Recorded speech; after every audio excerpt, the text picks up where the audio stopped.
Journalist today Nagar Kurnool జిల్లా కుమ్మెరమల్లన జాతరలో రజక కుటుంబంపై జరిగిన దాడిపై మంత్రి పొన్నం ప్రభాకర్ మాట్లాడారు. దాడిని తీవ్రంగా ఖండించారు. ఘటనలో చిన్నారి మృతి అత్యంత బాధాకరమని, ఏ రాజకీయ పార్టీ అయినా, ఏ కులమైనా, ఏ మతమైనా, ఏ ప్రాంతమైనా కఠిన చర్యలు తీసుకోవాలని సీఎం రేవంత్ రెడ్డి సూచనల మేరకు డీజీపీని ఆదేశించినట్లు తెలిపారు. బాధిత కుటుంబానికి రాష్ట్ర ప్రభుత్వం అండగా ఉంటుందని పేర్కొన్నారు.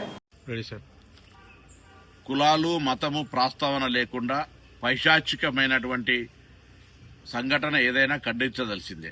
అందులో ఒక చిన్న వర్గానికి సంబంధించినటువంటి చిన్న పాప మృతికి కారణమైనటువంటి వాళ్ళు తప్పకుండా శిక్షార్హులే. ఏ పార్టీ అయినా, ఏ కులమైనా, ఏ మతమైనా, ఏ ప్రాంతమైనా నేను డీజీపీ గారితో కూడా మాట్లాడినా ఆ అంశం మీద కఠినంగా స్పందించి చర్యలు తీసుకోమని చెప్పి కోరుతూ కుటుంబానికి, బాధిత కుటుంబానికి అండగా ఈ రాష్ట్ర ప్రభుత్వం ఉంటుంది. ముఖ్యమంత్రి గారు కూడా నిన్న చెప్పినారు, ఎక్కడ కూడా ఇబ్బంది పడేటువంటి పరిస్థితి రాకుండా మీకు అన్ని రకాలుగా న్యాయం చేసేటువంటి విధంగా ప్రభుత్వ చర్యలు ఉంటాయని మనం చేస్తాం.